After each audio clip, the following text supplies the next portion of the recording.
एक उम्मीद सुनहरे ख्वाबों की जो आपने देख रखे हैं अपने बच्चों के लिए, सुनहरे कल की सूरत में। उस सुनहरे कल के लिए हम संवारते हैं आपके बच्चों का मुस्तकबिल। यूनिक ग्रुप ऑफ इंस्टीट्यूशन गुज़िश्ता 33 वर्षों से दिखा रहा है रास्तों को मंजिल, उम्मीद को रोशनी, इल्म से अमल की रवायत, बच्चों के रोशन मुस्तकबिल का ज़ामिन।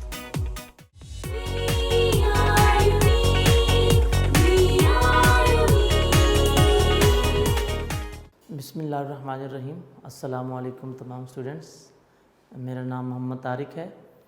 आज हम लेक्चर नंबर 41 डिस्कस करेंगे 10th क्लास का। स्टूडेंट्स, हम केमिस्ट्री का चैप्टर नंबर 11 डिस्कस कर रहे थे, ऑर्गेनिक केमिस्ट्री। तो उसमें हमने कुछ चीज़ें पढ़ भी ली थी।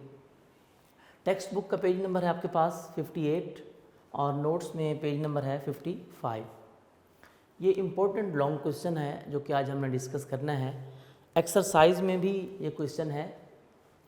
टेक्स्ट बुक में जो आपके पास इसका टाइटल है that is diversity and magnitude of organic compounds. ये है clear, diversity and magnitude of organic compound. तो एक्सरसाइज में जो क्वेश्चन दिया हुआ है उसमें ये बताया गया है कि why organic compounds are numerous, यानी उनकी तादाद ज़्यादा क्यों है। तो अगर हम इसमें डिस्कस करें, इसको देखें कि डाइवर्सिटी का मीनिंग क्या है और मैग्नीट्यूड का मीनिंग क्या है, तो आपको बात क्लियर हो जाएगी। स्टूडेंट्स, आपको पता है डाइवर्सिटी का मतलब क्या होता है? डाइवर्सिटी का मतलब होता है वैरायटी। वैरायटी, ठीक है, वैरायटी। डाइवर्सिटी फिजिक्स में आप बायो में भी पढ़ते हैं इसको। Diversity mean variety. और मैग्नीट्यूड, उसका मीनिंग आपको पता है। मैग्नीट्यूड का मतलब होता है अमाउंट, नाम से जाहिर है अमाउंट। किसकी? ऑर्गेनिक कंपाउंड्स की। Diversity and magnitude of organic compound. वो कहते हैं कि जो ऑर्गेनिक कंपाउंड्स हैं, शुरू में तो ये कहा जाता था ना कि ऑर्गेनिक कंपाउंड्स को हम लेबॉर्ट्री में सिंथेसाइज कर ही नहीं सकते, जो कि वाइटर फोर्स थ्योरी थी। बाद में रिजेक्ट हो गई कि ऑर्गेनिक कंपाउंड्स लेबॉर्ट्री में सिंथेसाइज हो सकते हैं। वूलर ने आके जब फर्स्ट ऑर्गेनिक कंपाउंड यूरिया, आपको पता है, बनाया था लेबॉर्ट्री में, उसके बाद उसके ऊपर रिसर्च शुरू हो गई। तो वो कहते हैं कि आजकल अगर आप देखें सबसे ज़्यादा ऑर्गेनिक कंपाउंड्स हैं, सबसे ज़्यादा तादाद ऑर्गेनिक कंपाउंड्स हैं और उनकी वैरायटीज़ बहुत ज़्यादा हैं। यानी डाइवर्सिटी का मतलब वैरायटी, और मैग्नीट्यूड अमाउंट भी, यानी इनकी वैरायटीज़ भी ज़्यादा हैं और इनकी तादाद भी ज़्यादा है।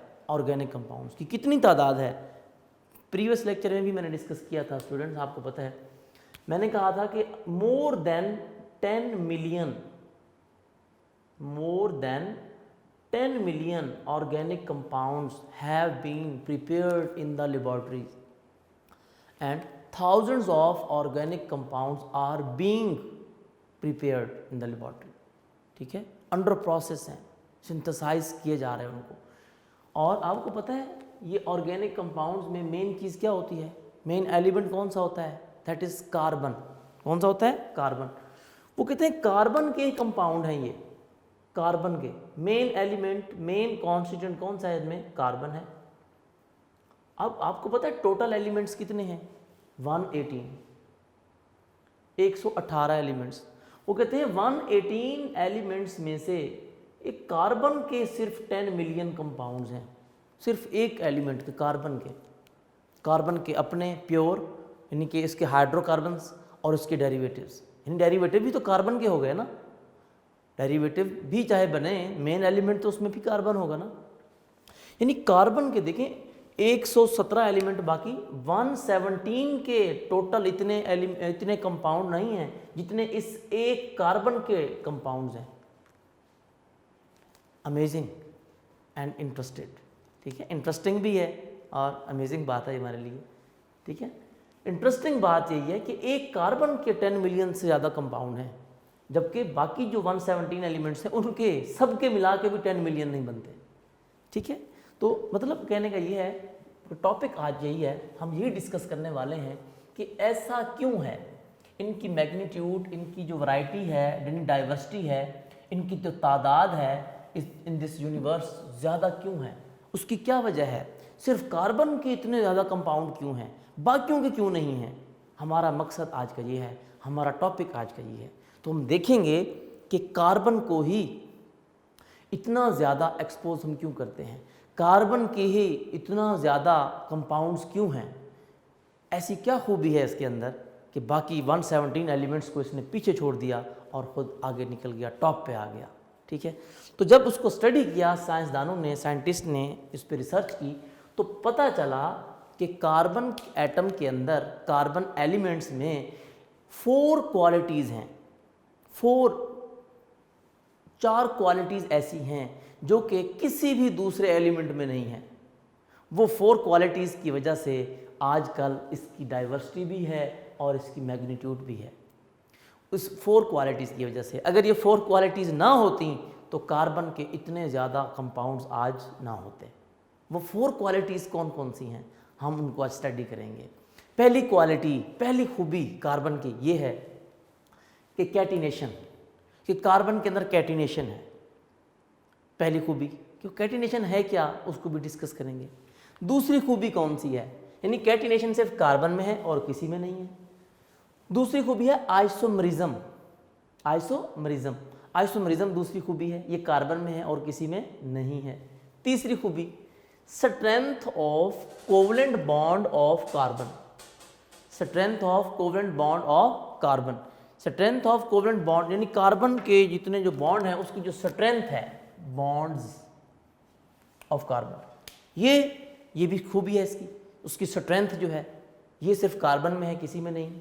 ठीक है, तीसरी बात, ये चौथी बात, मल्टीपल बॉन्डिंग, मल्टीपल बॉन्डिंग भी ये कार्बन के अंदर है और भी किसी के अंदर नहीं है। ये 4 क्वालिटीज़ ऐसी हैं जिसकी वजह से आज कार्बन का नाम है। ठीक है, आज इसी वजह से ऑर्गेनिक केमिस्ट्री है, ऑर्गेनिक कंपाउंड्स हैं, हाइड्रोकार्बन्स हैं। ठीक है, तो कहने का मतलब ये है कि डाइवर्सिटी एंड मैग्नीट्यूड आज का टॉपिक है। तो ये 4 क्वालिटीज़, ये 4 जो बड़ी बड़ी अच्छी खूबियाँ हैं कार्बन के अंदर, हम इसको देखेंगे, हम इनको डिस्कस करेंगे कि क्या हैं ये, कैसे हैं ये, तो इनको हम डिटेल में डिस्कस करें। पहली खूबी कैटिनेशन, नाम तो पढ़ लिए, अब पढ़ते हैं कि ये है क्या। कैटिनेशन, बेटा कैटिनेशन उर्दू ऐसे कैटिनेशन जो वर्ड है एक्चुअली इसका मतलब आपको मैं ऐसे समझा दूं, कोई भी चीज़ अगर एक चेन के अंदर बनी हो, जुड़ी हो एक सीक्वेंस में, उसको हम बोलते हैं कैटिनेशन। उर्दू में हम इसको बोलते हैं जंजीर साजी। आपने जंजीर देखा होगा, यानी जंजीर बनाना,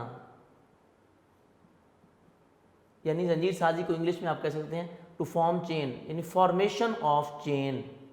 आपने कोई सी चेन बना ली, आपने की रिंग देखा होगा, की रिंग के अंदर 7 छोटे छोटे चेन के छोटे छोटे टुकड़े जो हैं वो कनेक्ट किए होते हैं। ये जंजीर देख लें आप, ठीक है, बड़े बड़े जंजीर जो होते हैं उसमें भी एक जैसे आप चेन देख लें, बाइक की चेन देख लें, मोटर बाइक की या साइकिल की चेन देखें, उसमें भी एक जैसे पार्ट्स आपस में सीक्वेंस के साथ जुड़े होते हैं। ठीक है ना, फॉर्मेशन ऑफ चेन यानी चेन बनाना। कैटिनेशन का जो टर्म है उसकी बात कर रहा हूँ, मीनिंग उसका जंजीर साजी, जंजीर बनाना, चेन बनाना कोई। ठीक है, अच्छा खैर, अब हम तो उसको ऑर्गेनिक कंपाउंड के लिहाज से केमिस्ट्री में डिस्कस करेंगे। केमिस्ट्री में इसका मतलब क्या है बेटा, कैटिनेशन एक मतलब आप समझ लें क्वालिटी है कार्बन के अंदर जो होती है। इसकी डेफिनेशन हम ये लिखते हैं, ये कार्बन के अंदर क्यों है, ये एक्चुअली क्या होती है, द एबिलिटी। कैटिनेशन को डिफाइन करेंगे, इंपॉर्टेंट शॉर्ट क्वेश्चन आया होता है अक्सर कि define catenation, the ability of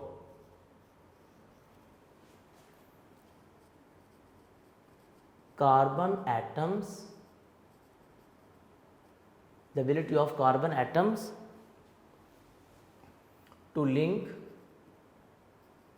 the ability of carbon atom to link with other carbon atom.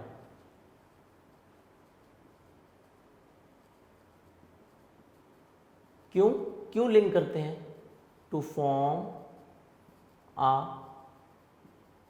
long chain or large ring, या जस्ट रिंग लिख दें वो भी ठीक होगा, इज कॉल्ड कैटिनेशन।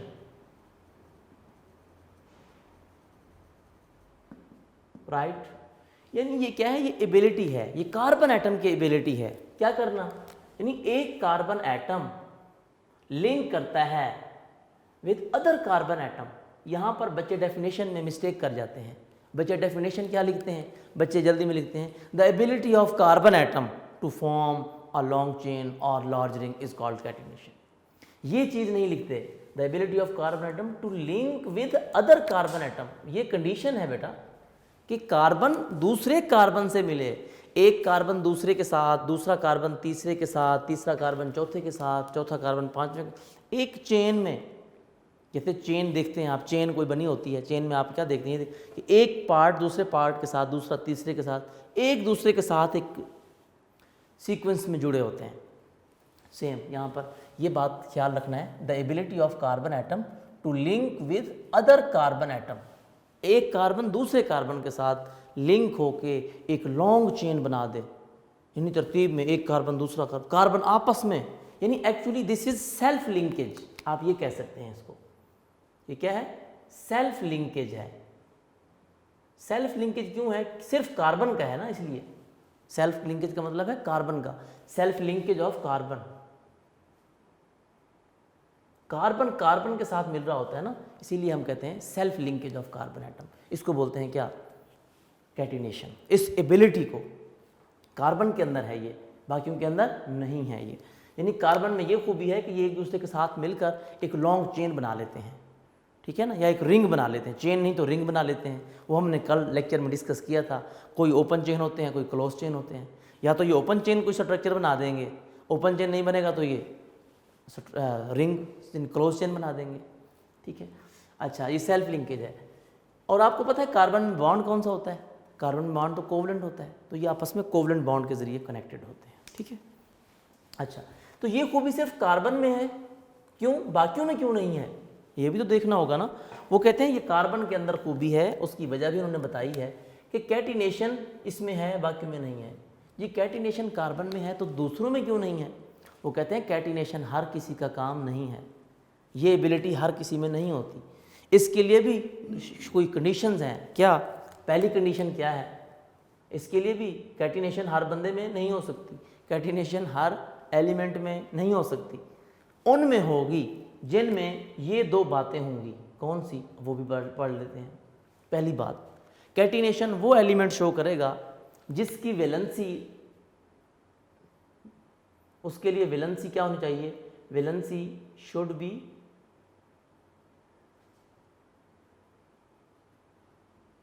टू, या तो उसकी वैलेंसी 2 हो और ग्रेटर देन 2, और ग्रेटर 2 से ज़्यादा होनी चाहिए, या तो 2 कम से कम 2, या 2 से ज़्यादा हो, 2 से कम ना हो। यानी वैलेंसी का 2 से ज़्यादा होना ज़रूरी है। आपको पता है कार्बन की वैलेंसी कितनी है, 4 है, ये बात तो ठीक है। जब उसने कहा ना वैलेंसी 2 या 2 से ज़्यादा होनी चाहिए, तो बहुत सारे एलिमेंट्स इकट्ठे होकर आ गए, जी मेरी वैलेंसी में 2 है, जी मेरी 3 है, जी मेरी 4 है, मेरी 5 है, मेरी वैलेंसी 6 है, मतलब इसी तरह सारे कहने लगे जी। यानी कि 2 से ज़्यादा वैलेंसी वाले बहुत सारे एलिमेंट्स आ गए। उन्होंने कहा रुकें, सिर्फ वैलेंसी की बात भी नहीं, दूसरी शर्त भी होना ज़रूरी है, दूसरी बात भी होनी चाहिए। क्या जी, अब असल बात, वैलेंसी तो 2 हो गई, वो फिल्टर होके आ गए, अब उनमें फिर फिल्टर होना है। क्या, कि वैलेंसी के बाद अब उन्होंने कहा कि जो उनका बॉन्ड है ना, यानी कि यहाँ पर मैं सिंपल अपने वर्ड्स में लिख देता हूँ, जो सेल्फ बॉन्ड है उनका आपस में, यानी सेल्फ लिंकेज का जो बॉन्ड है, या आप इसको चलें जैसे आपकी बुक में लिखा हुआ वैसे लिख देता हूँ मैं, कि जो आपस में एटम का बॉन्ड होता है ना, वो ज़्यादा स्ट्रॉन्ग होना चाहिए as compare to with other atom. यानी the bond with its own atom या ओन एलिमेंट, ठीक है, यानी the bond with its own atom और एलिमेंट या एटम ऑफ एलिमेंट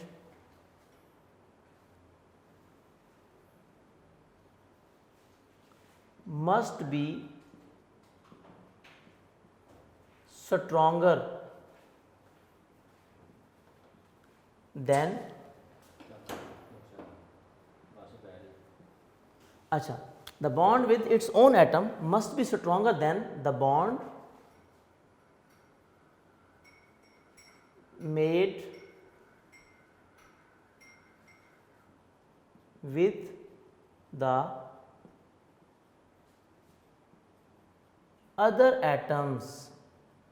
लो जी, द बॉन्ड यानी कि उसके अपने एटम के साथ जो बॉन्ड है वो ज़्यादा स्ट्रांग होना चाहिए एज़ कंपेयर टू किसी दूसरे एटम के साथ।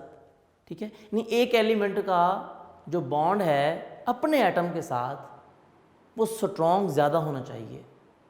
ठीक है, as compare to other atom. कैसे, इसकी एग्जांपल दूंगा तो आपको बात क्लियर हो जाएगी। जब ये बात आई ना तो फिर कोई भी इस शर्त पे पूरा नहीं उतर सका, सिर्फ कार्बन ही था। पहली शर्त तो पूरी हो गई, दूसरी नहीं हो सकी। कैसे, अब इसको डिस्कस करते हैं।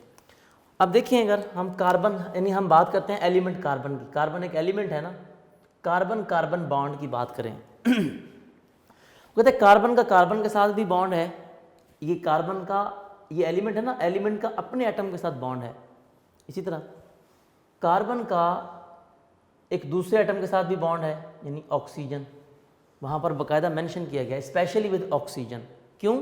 क्योंकि ऑक्सीजन इलेक्ट्रोनेगेटिव है, इसलिए वो कहते हैं कार्बन का कार्बन के साथ बॉन्ड भी देखेंगे, कार्बन का दूसरे एटम के साथ भी बॉन्ड देखेंगे, यानी the bond made with its own atom, with its own, यानी उसके अपने एटम के साथ जो बॉन्ड है ना वो स्ट्रॉन्ग होना चाहिए, must be stronger than the bond made with the other atoms, दूसरों के मुकाबले में। ठीक है, अभी देख लेते हैं, पता चल जाएगा। इसी तरह वो कहते हैं कार्बन कार्बन का अगर हम बॉन्ड देखें, ठीक है, कार्बन कार्बन का बॉन्ड आपस में देखें और कार्बन ऑक्सीजन का बॉन्ड देखें, तो जो कार्बन कार्बन का बॉन्ड है ये ज़्यादा स्ट्रॉन्ग है। कैसे, इसको कैसे चेक किया जाता है? इसकी बॉन्ड एनर्जी देखी जाती है, यानी कि इसको तोड़ने के लिए कितनी एनर्जी चाहिए, कितना स्ट्रॉन्ग है ये। तो इसकी एनर्जी देखेगी, दैट वाज 355 किलो जॉल। के आपने स्मॉल लिखना है, जे कैपिटल लिखना है, किलो जॉल पर मोल, यानी एक मोल, 1 मोल कार्बन कार्बन का बॉन्ड है ना, अगर उसकी क्वांटिटी 1 मोल है, उसको तोड़ने के लिए, एक बॉन्ड को तोड़ने के लिए कितनी एनर्जी चाहिए? 355 किलो जॉल पर मोल, ये यूनिट है उसके साथ। इसी तरह कार्बन का ऑक्सीजन के साथ जब बॉन्ड देखा, उसकी बॉन्ड एनर्जी कम थी, कितनी थी? 351 किलो जॉल, उसका भी 1 जॉल था पर मोल। लो जी, अब आप खुद अंदाज़ा लगा लें, बात तो उसकी बिल्कुल ठीक है कि जो कार्बन का अपने एटम के साथ बॉन्ड है वो ज़्यादा स्ट्रॉन्ग है as compare to oxygen. Oxygen के अलावा भी किसी एटम को देख लें, हैलोजन के साथ देख लें, हाइड्रोजन के साथ देख लें, जितना स्ट्रॉन्ग कार्बन का कार्बन के साथ बॉन्ड है ना, दूसरों के साथ उतना स्ट्रॉन्ग बॉन्ड नहीं होता। यही तो वजह है कि आजकल इसकी क्वांटिटी इतनी ज़्यादा है जी। जब हम बात की ना कार्बन की, तो कार्बन की फैमिली से ही एक और एलिमेंट आ गया जिसका नाम है सिलिकॉन। सिलिकॉन आ गया जी।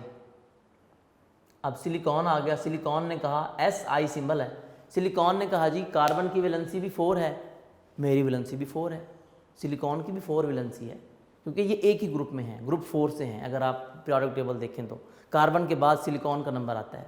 ठीक है, अच्छा, कार्बन ने कहा इसकी वैलेंसी 4 है, मेरी वैलेंसी भी 4 है। कार्बन ने कहा, वो कहता है, कार्बन कहता है कि मेरे वैलेंस शेल में 4 इलेक्ट्रॉन है, सिलिकॉन कहता है मेरे वैलेंस शेल में भी 4 इलेक्ट्रॉन है। ये कहता है हमारी फैमिली भी एक है, हमारा ग्रुप एक है, हमारे वैलेंस शेल के इलेक्ट्रॉन भी सेम है, हमारी इलेक्ट्रॉनिक कन्फिग्रेशन सेम है। ठीक है, हम एक ही फैमिली से बिलोंग करते हैं, शायद मेरी भी कैटिनेशन हो जाए, मैं भी कैटिनेशन शो कर सकूं, मुझे भी चेक करो। कहते हैं आ जाए, अभी चेक कर लेते हैं। लो जी, सिलिकॉन का सिलिकॉन के साथ बॉन्ड चेक किया और फिर सिलिकॉन का दूसरे एटम के साथ भी बॉन्ड चेक किया, यानी ऑक्सीजन के साथ। जी, एनर्जी सामने आ गई। सिलिकॉन सिलिकॉन के साथ जब बॉन्ड चेक किया तो इसकी अपने एटम के साथ जो एनर्जी थी, that was only, silicon silicon की जो बॉन्ड एनर्जी थी दैट वाज ओनली 200 200 किलो जॉल पर मोल, 200 किलो जॉल पर मोल।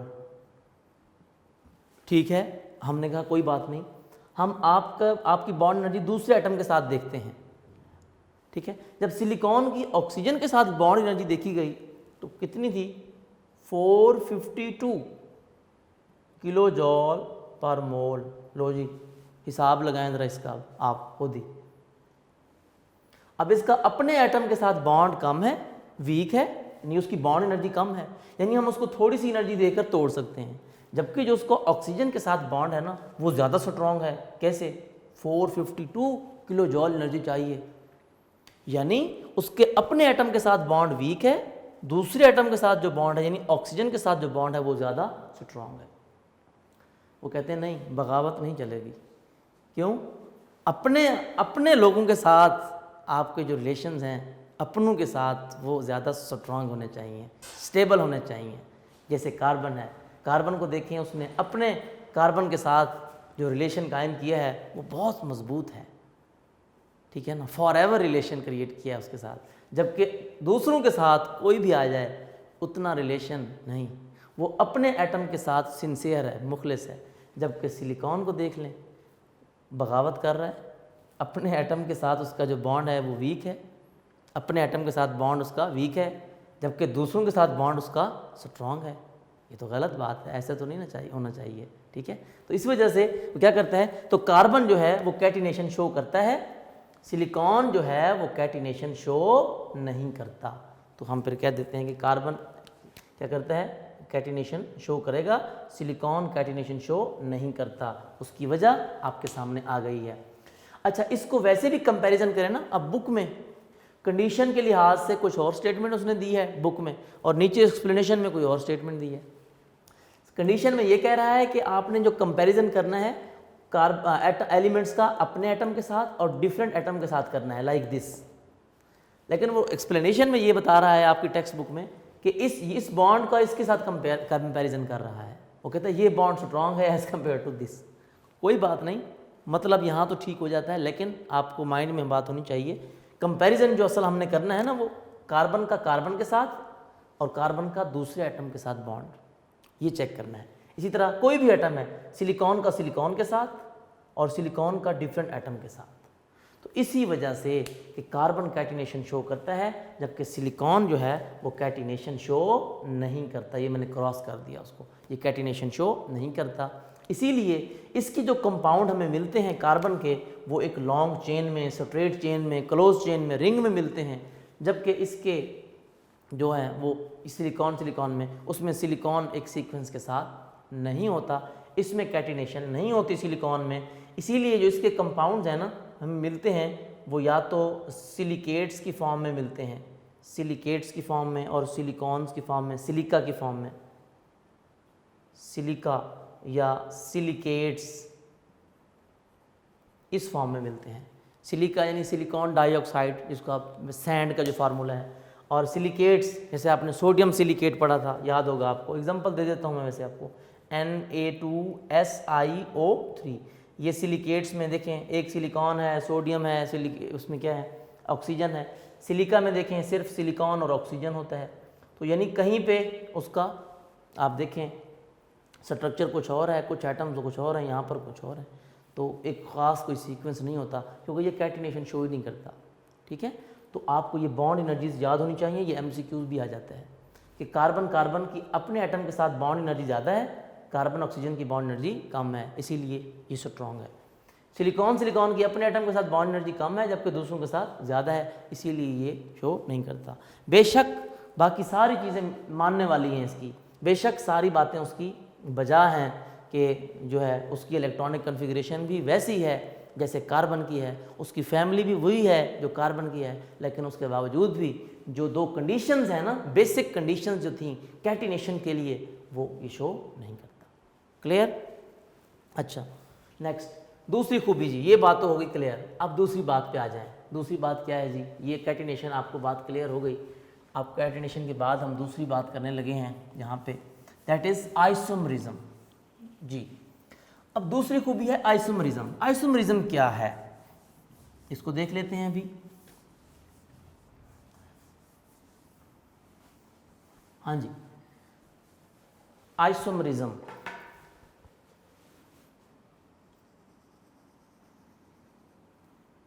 बेटा, आइसोमरिज्म नाम से जाहिर है, आइसो मीन क्या होता है, सेम, आपको पता है।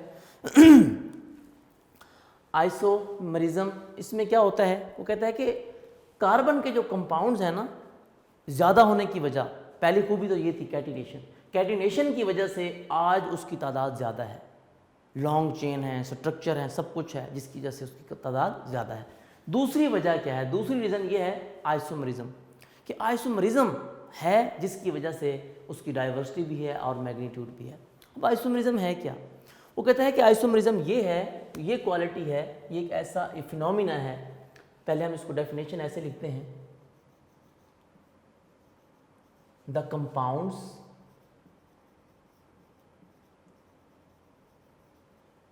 are said to be isomers। पहले हम आइसोमर्स की डेफिनेशन लिख रहे हैं बेटा। The points are said to be isomers if they have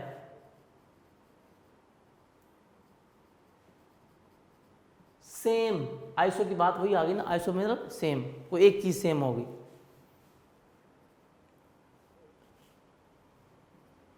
if they have same molecular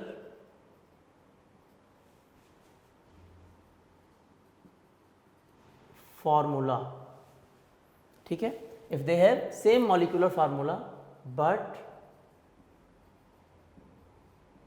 different structural formula,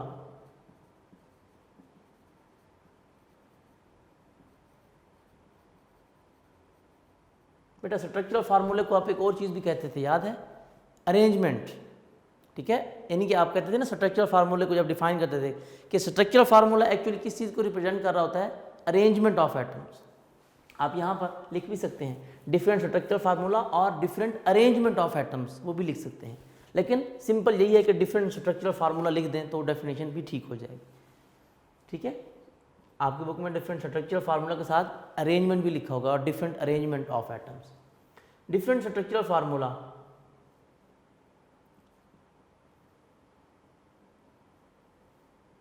formula ये, the compounds are said to be isomers if they have same molecular formula but different structural formula। इसको हम कहेंगे isomers.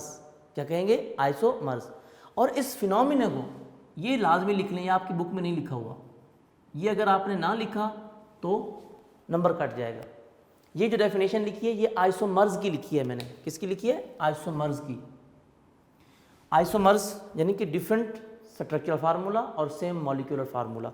अब क्या है, this phenomena, इस फिनोमिने का नाम क्या होता है, isomerism. This phenomena is called, this phenomena, ये आप उस डेफिनेशन के बिल्कुल साथ लिख लें, क्योंकि जब डेफिनेशन आती है ना वो आइसोमर्स की नहीं आती, डेफिनेशन आती है डिफाइन आइसोमरिज्म। तो फिर बच्चे डेफिनेशन तो लिख देते हैं ये आइसोमर्स की, वो आगे ये नहीं बताते कि this phenomena is called isomerism. इस फिनोमिना को क्या बोलते हैं, आइसोमरिज्म। यानी आइसोमरिज्म एक फिनोमिना है एक्चुअली, आइसोमरिज्म। ये डेफिनेशन हो गई इसकी कंप्लीट, ठीक है। अब इसकी एग्जांपल डिस्कस करते हैं आइसोमरिज्म की। देखिए एग्जांपल मैं यहाँ पर डिस्कस करने लगा हूँ, यानी कि ऐसा स्ट्रक्चर ड्रॉ करेंगे जिसका मॉलिक्यूलर फार्मूला सेम होगा लेकिन स्ट्रक्चरल फार्मूला क्या होगा, डिफरेंट। कैसे, एक कंपाउंड है हमारे पास बेटा जिसका नाम है पेंटेन। क्या नाम है, पेंटेन। या हमने बल्कि लेक्चर में पिछले लेक्चर्स में पढ़ा है हमने। पेंटेन में कितने कार्बन होते हैं आपको पता है, 5 कार्बन कितने होते हैं, 5। पेंटेन मीन 5, 5 कार्बन होते हैं। और हाइड्रोजन कितने होते हैं आपको पता है, 12। 5 को 2 से मल्टीप्लाई करें और 2 उसमें क्या करें, ऐड। This is pentane. ये पेंटेन का मॉलिक्यूलर फार्मूला है C5H12। कहते हैं मॉलिक्यूलर फार्मूला सेम है, इसके डिफरेंट स्ट्रक्चर हो सकते हैं। वो कैसे, अभी देख लेते हैं। पेंटेन को हम अगर लिखें स्ट्रेट चेन में तो हमें पता है हम कैसे लिखते थे। पेंटेन को 5 कार्बन है, हम स्ट्रेट चेन में लिख सकते हैं ना जी। पहला स्ट्रक्चर देखिए, मैं लिख रहा हूँ यहाँ पर, ये यहाँ पर लिख दें ए, पहला स्ट्रक्चर क्या है, 5 कार्बन है, उनको एक स्ट्रेट चेन में लिख दें। ये फर्स्ट कार्बन है, 1 2 3 4, ये हमने 4 कार्बन बना दिए, और ये 5, ठीक है। अब 5 कार्बन है, सबको आपको पता है हम कैसे लिखते थे, सिंगल बॉन्ड के जरिए। अच्छा, यहाँ पर अपने कंडेंस फॉर्म में लिखने हैं, condense structure formula, structure formula नहीं बनाना, यानी कि कंडेंस फॉर्म में शो कर देना है इसको। कैसे लिखते थे आपको याद होगा, H3C, यानी पहले में CH3 होता था और लास्ट में भी CH3 होता था। चलें एक आसान तरीका बता रहा हूँ, जितने कार्बन हैं आपने बना के ना सेंटर में गैप छोड़ देना है, ठीक है। अच्छा, अब क्या करना है आपने, चलें इसको थोड़ा ज़्यादा डिस्टेंस के साथ बना देता हूँ मैं, ताकि आपको क्लियर हो जाए। 5 कार्बन बनाने हैं ना आपने, कंडेंस फार्मूला बनाना हो आपने तो ऐसे बनाना है आपने, 1 2 3 4 5। फर्स्ट कार्बन के साथ भी CH3 लगा दें, लास्ट कार्बन के साथ भी CH3 लगा दें। ये सेंटर में जितने भी हैं सबके साथ CH2 लगा दें, single bond CH2, single bond CH2, single bond CH2। ये देखें, ये स्ट्रक्चर बन गया किसका, पेंटेन का। इसका नाम है जी N पेंटेन। क्या नाम है इसका, N, यानी नॉर्मल पेंटेन। नॉर्मल क्यों कहा, स्ट्रेट चेन में है। कहते हैं इसकी एक पहली जो है ना, आप समझ सकते हैं, पहला तरीकाकार ये है कि आप इसको स्ट्रेट चेन में लिख दें, ठीक है। पहली पॉसिबिलिटी ये है कि आप इसको स्ट्रेट चेन में लिख सकते हैं, ठीक है। दूसरी पॉसिबिलिटी क्या है जी इसकी, दूसरी पॉसिबिलिटी भी देख लेते हैं अभी। बी पॉइंट, दूसरा स्ट्रक्चर हम इससे थोड़ा डिफरेंट भी बना सकते हैं। कैसे, कितने कार्बन है, 5, 1 2 3 4 5। कहते हैं 4 कार्बन को स्ट्रेट चेन में लिख दें, एक कार्बन की ब्रांच बना दें। ये स्ट्रेट चेन है ना, अब ब्रांच बना दें जरा इसकी। कैसे, आपको पता है ब्रांच बनाना भी आती है हमें। ये देखें, ये फर्स्ट कार्बन, ये 2, ये 3, बल्कि डिस्टेंस ज़्यादा बना दें इनका। ये फर्स्ट कार्बन, ये 2, ये 3, ये 4, और जो 5 कार्बन है वो आपने ब्रांच बनानी है।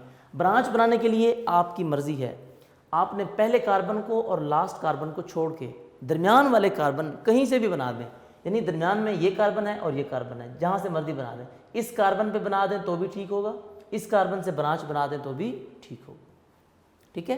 ब्रांच यानी दोनों में से किसी कार्बन से भी बनाई जा सकती है। ये चले मैं यहाँ बना देता ये।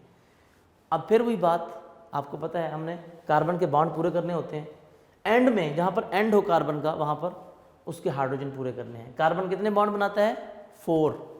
यहाँ पर देखें एक बॉन्ड ये है, पहले इसके सिंगल बॉन्ड लगा लें सबके, ये देखें। अब CH3, 3 कार्बन इधर आ जाएंगे, लास्ट में भी कितने आ जाएंगे, 3, और जो ब्रांच बनाते हैं ना उसके साथ भी CH3 लगाते हैं। यहाँ पर, यहाँ भी CH3 आ जाएगा, और CH3 के साथ यहाँ पे क्या आ जाएगा, CH2, और इस कार्बन के साथ CH2 नहीं आएगा, CH आएगा यहाँ पे CH। क्यों, कार्बन के बॉन्ड पूरे करने हैं। अगर आप देखें तो कार्बन के यहाँ पर सिंगल बॉन्ड था ना, कार्बन के ऑलरेडी 3 बॉन्ड हैं, 1 2 3, क्योंकि यहाँ पे ब्रांच भी तो बनाई है ना हमने, ठीक है। तो जब ब्रांच बना लेंगे, अब कार्बन के 3 बॉन्ड पूरे हो चुके हैं, अब उसका एक बॉन्ड कम हो रहा है, तो जितने बॉन्ड कम हो रहे होते हैं ना हम उतने हाइड्रोजन लगाते हैं। तो यहाँ पर हमने क्या किया, एक हाइड्रोजन लगाएंगे, यहाँ पर CH लगाएंगे, जहाँ से भी ब्रांच बनेगी वहाँ पर CH आएगा, याद रखिएगा। बाज़ बच्चे यहाँ पे मिस्टेक करते हैं, वो डायरेक्ट लिख के सारे CH दरमियान वाले CH2 लगा देते हैं और यहाँ से निकाल के CH3 लगा देते हैं, या बाज़ बच्चे तो यहाँ भी CH2 लगा देते हैं। ये ख्याल करना है आपने, अपना कार्बन के बॉन्ड गिन लिया करें। अब इस कार्बन का देखें, एक बॉन्ड इधर है, 3 हाइड्रोजन, 4 हो गए। इस कार्बन का देखें, एक बॉन्ड इधर है, 3 हाइड्रोजन, 4। इस कार्बन को देखें, एक बॉन्ड इधर है, 3 हाइड्रोजन, 4। इसको देखें, एक बॉन्ड इस तरफ है, एक बॉन्ड इस तरफ है, 2 और 2 हाइड्रोजन। इस कार्बन को देखें, एक बॉन्ड इधर है, एक बॉन्ड इधर, एक लेफ्ट पे है, एक राइट पे है, एक नीचे है बॉन्ड, कितने हो गए, 3। एक बॉन्ड कम हो रहा है, वो आपने हाइड्रोजन लगा देना है। ये ब्रांच बन गई। अब इसको बोलेंगे आइसोपेंटेन। क्या बोलेंगे, आइसो हाइफन लगाएंगे और पेंटेन, हाइफन ना भी लगाएं तो भी ठीक होगा, ठीक है, लगा दें तो बेहतर है। लो जी, दूसरी जो है ना पॉसिबिलिटी ये थी कि या तो उसको स्ट्रेट चेन बना दें या उसको ब्रांच बना दें। तीसरी भी पॉसिबिलिटी है, कौन सी, आखिरी पॉसिबिलिटी, इसको मैं देता हूँ सी। वो कहता है कि 5 कार्बन है ना, इसका बेहतरीन तरीका ये भी है कि एक कार्बन आपका सेंटर में आ जाए, बाकी 4 कार्बन 1 2 3 4 यानी 4 कार्बन इधर आ जाए। ये देखें सी, इधर भी कार्बन, इधर भी कार्बन, इधर भी कार्बन, देख लें आप, आपके सामने है। कितने कार्बन हो गए, 5। इसमें भी कार्बन 5 थे, इसमें भी कार्बन 5 हैं, और ये जो स्ट्रक्चर ड्रॉ किए हैं ये भी कितने हैं, 5 हैं। और कार्बन कितने बॉन्ड बनाता है, 4। सेंटर वाले कार्बन के तो 4 बॉन्ड पूरे हैं, आपके सामने है। बाकी बचे साइड वाले कार्बन, इधर इनके साथ एक बॉन्ड पहले है, 3 और आ जाएंगे, 4। सेम है, एक बॉन्ड इधर है, 3 और आ जाएंगे, 4। इसमें देखें एक बॉन्ड इधर है, 3 और आ जाएंगे, 4। एक बॉन्ड इधर है, 3 और आ जाएंगे, 4। अच्छा, ये इधर भी है, H3 इधर लगा दें, इधर लगा दें, मैंने आपको पहले भी बताया था, कोई हर्ज नहीं है, ये भी ठीक है। इसका नाम होगा नियोपेंटेन, नियोपेंटेन, ठीक है। नियोपेंटेन क्यों कहा, नियो का मतलब होता है बेटा ऐसा केमिस्ट्री में जब एक कार्बन सेंटर में हो और उसके साइडों पे सारे के सारे कार्बन हो और उसके साथ कोई हाइड्रोजन साथ अटैच ना हो, इस तरह के स्ट्रक्चर को, यानी वो सेंटर में हो, आप इस तरह याद रख सकते हैं, सेंटर में कार्बन हो और उसके आसपास भी सारे के सारे क्या हो, कार्बन हो, उनका लिंकेज इसका लिंक भी कार्बन से, इधर भी इधर भी इधर भी कार्बन, वो अकेला हो सेंटर में, उसके साथ कोई दूसरा डिफरेंट एटम अटैच ना हो, हाइड्रोजन ना हो, उसके आसपास भी सारे कार्बन हो, उसको बोलते हैं क्या, नियोपेंटेन। अब इन तीनों में देखें आप, इनमें क्या है, सब के अंदर इसमें देखें कितने हैं, 5 कार्बन है और 12 हाइड्रोजन है। किसमें, एन पेंटेन में, देख सकते हैं आप, काउंट कर लें बेशक, 5 कार्बन है, 1 2 3 4 5, और हाइड्रोजन काउंट करें 12 है। इवन ब्रांच में, ये स्ट्रेट चेन थी, ये ब्रांच है, ब्रांच चेन में देखें, इसमें भी सेम कितने हैं, 5 कार्बन है और 12 हाइड्रोजन है, यानी मॉलिक्यूलर फार्मूला सेम इसमें देखें, 5 कार्बन है, 1 2 3 4 5, हाइड्रोजन कितने हैं, 12, काउंट कर लें, 3 and 3 6 6 and 3 9 9 and 3 12, यानी मॉलिक्यूलर फार्मूला सेम है लेकिन स्ट्रक्चर सबका डिफरेंट है। कैसे, ये सारे के सारे देखें, इसके लिए बिल्कुल स्ट्रेट चेन है सारी, ये आपके सामने है, ये देखें एक ही लाइन में है, ये देखें इसका स्ट्रक्चर और तरह का है स्ट्रेट, इसका देखें इसका स्ट्रक्चर और तरह का है, ये सॉरी ये इसकी ब्रांच बनी हुई है, यहाँ स्ट्रेट के बाद यहाँ ब्रांच है इसकी, इसका स्ट्रक्चर और है, इसका स्ट्रक्चर और है, आप गौर करें देखें, ये इसका स्ट्रक्चर और तरह का है, ये देखें ये और तरह का बना हुआ है। तो सब में देखें अगर तो सबका स्ट्रक्चरल फार्मूला क्या है, डिफरेंट है, सबकी अरेंजमेंट डिफरेंट है, एक सारे स्ट्रेट, एक में ब्रांच है और एक में नियो शेप है, सेंटर में कार्बन है और बाकी सारे साइडों में लगे हुए हैं, ठीक है। तो ये था आइसोमेरिज्म। ये खूबी भी सिर्फ कार्बन के अंदर हो सकती है और किसी में नहीं हो सकती, ठीक है, कार्बन ही शो कर सकता है ये, और किसी में नहीं है, सिलिकॉन भी नहीं कर सकते ऐसा, दूसरे भी आइटम ऐसा नहीं कर सकते, कोई भी नहीं कर सकता। तो इस वजह से इनकी वैरायटीज़ भी ज़्यादा हैं, कि जो वैरायटी बनाते हैं ना किसी भी चीज़ की, क्वालिटी बनाते हैं, वैरायटीज़ बनाते हैं, तो वो स्ट्रक्चर को चेंज करके वैरायटी भी चेंज हो जाती है, यानी कि बहुत सी वैरायटीज़ बनानी है, एक की शेप कुछ और होगी, दूसरे कंपाउंड की शेप कुछ और होगी, तीसरे की कुछ और होगी, चौथे की कुछ और होगी, ठीक है।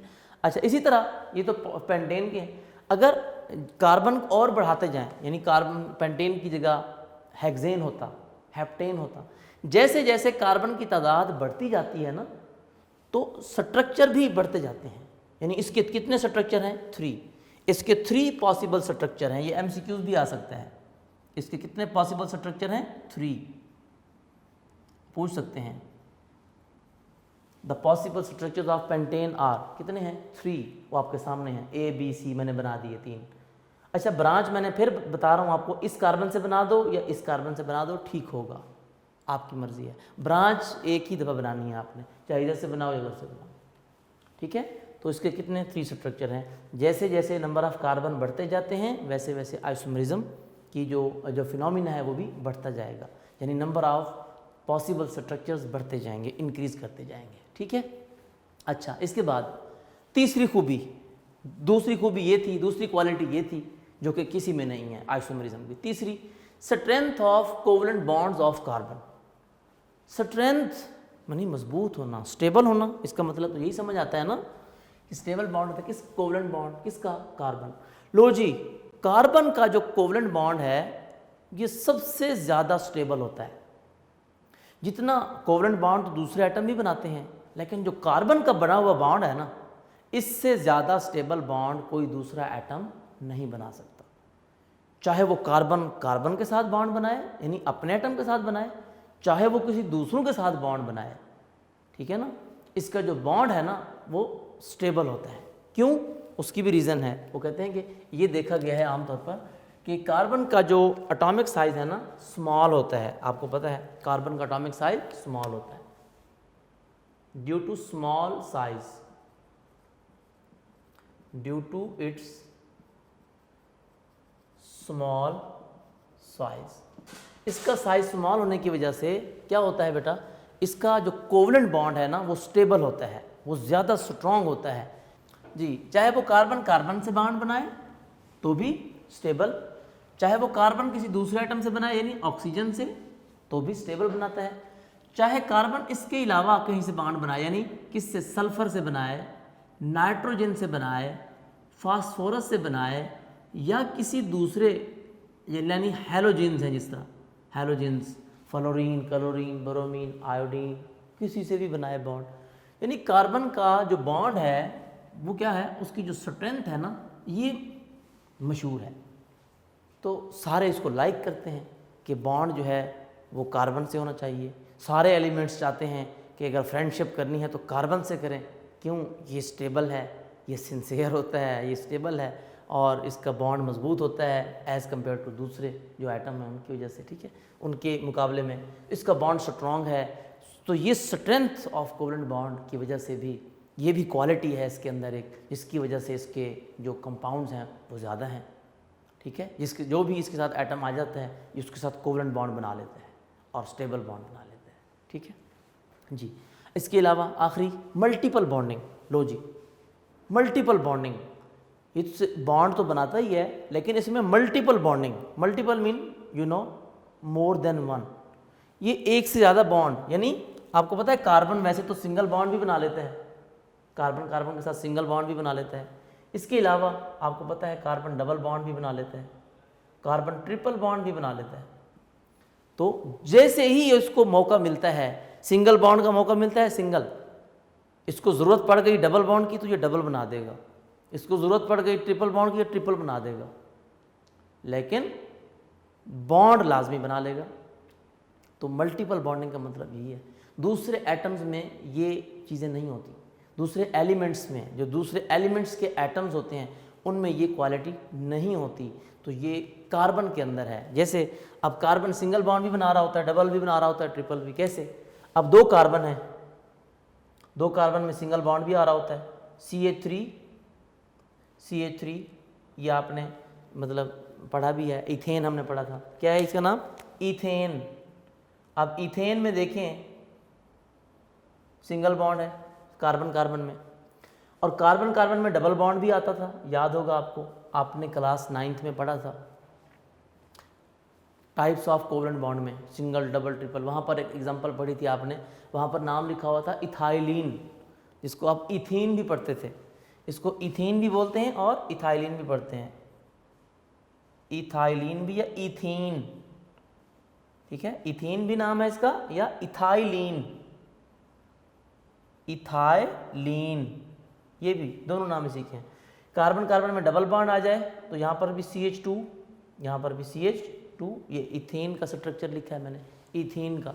कार्बन 4 बॉन्ड बनाता है ना, तो यहाँ पर 2 बॉन्ड आपस में बना लिए, बाकी कितने काम हो रहे थे? दो हाइड्रोजन इधर, 2 हाइड्रोजन इधर, 4 बॉन्ड पूरे हो गए।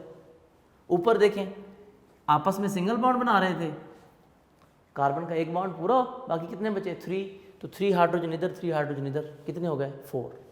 हाइड्रोजन सिंगल बॉन्ड होता है ना, तो जितने हाइड्रोजन लगाएंगे उतने सिंगल बॉन्ड कंसीडर होंगे जी। अच्छा, इसी तरह कार्बन कार्बन के साथ ट्रिपल बॉन्ड भी बना लेता है जी, बिल्कुल। कार्बन कार्बन में ट्रिपल बॉन्ड, कार्बन कितने 3 बॉन्ड हो गए, 3 बॉन्ड, बाकी कितने बचे 1 हाइड्रोजन इधर 1 हाइड्रोजन इधर। इसको हम बोलते थे इथाइन, आपको याद होगा क्या बोलते हैं इसको, इथाइन। इथीन के बाद इथाइन। इसका एक और नाम भी है एसिटाइलिन, कॉमन नेम है इसका। एसिटाइलिन इसका कॉमन नेम है, एसिटाइलिन, TYLENE, एसिटाइलिन। इसमें देखें ट्रिपल बॉन्ड है, तो कार्बन के अंदर ये खूबी है, ठीक है। कार्बन सिंगल बॉन्ड भी बना लेता है, कार्बन कार्बन कार्बन के साथ डबल बॉन्ड भी बना लेता है, कार्बन कार्बन के साथ ट्रिपल बॉन्ड भी बना लेता है। तो आपस में देख लें, इसकी आपस में लिंकेज जो है वो क्या है, सिंगल बॉन्ड वाला भी है, डबल बॉन्ड वाला भी है और ट्रिपल बॉन्ड वाला। इवन दूसरों के साथ भी, दूसरे एटम के साथ भी कार्बन जो है, यानी इसकी क्वालिटी है कि single bond, double bond, triple bond बना लेता है, मल्टीपल बॉन्डिंग है इनके इसके अंदर। तो इस वजह से भी इसके कंपाउंड ज़्यादा हैं, ठीक है। जो मौका मिलता है, देखें अब कार्बन 2 हैं, लेकिन कहीं पर कंपाउंड कोई और है, कहीं इथेन है, कहीं इथीन है, कहीं इथाइन है। तो ये तीनों डिफरेंट हैं, डिफरेंट कंपाउंड्स हैं ना, ये वैरायटी डिफरेंट हो जाएगी और अमाउंट भी ज़्यादा हो गई है। एट अ टाइम 3 कार्बन बना दिए उसने, 3 कंपाउंड बना दिए उसने, कार्बन ने। कार्बन 2 हैं, देखें आपके सामने, 2 कार्बन ने 3 कंपाउंड बना दिए हैं और सबकी प्रॉपर्टीज़ भी डिफरेंट हैं, वैरायटीज़ हैं, अमाउंट भी ज़्यादा हो गई, एक की बजाय 3 कंपाउंड हैं। तो ये चीज़ें हैं कार्बन के अंदर, ये 4 क्वालिटीज़ थी जो आज हमने डिस्कस की, catenation, isomerism, strength of covalent bonds of carbon और मल्टीपल बॉन्डिंग। तो ये वो क्वालिटीज़ थी कार्बन के अंदर जिसकी वजह से इसकी डाइवर्सिटी है, मैग्नीट्यूड है, carbon compound, organic compound are numerous, इनकी तादाद ज़्यादा है, ठीक है। तो इसकी वजह से आज यानी कि ऑर्गेनिक कंपाउंड, यानी आज कार्बन का नाम है ये 4 क्वालिटीज़ की वजह से। तो ये था हमारा आज का टॉपिक। आपने इसको डिस्कस करना है बेटा, इसको डिस्कस मैंने कर दिया, आपने इसको तैयार करना है अच्छी तरह, इसकी प्रैक्टिस करनी है, स्ट्रक्चर्स की भी, और जो जो चीज़ें मैंने इसमें बताई हैं आपको। और अपना बहुत सारा ख्याल रखिएगा। अल्लाह हाफिज़।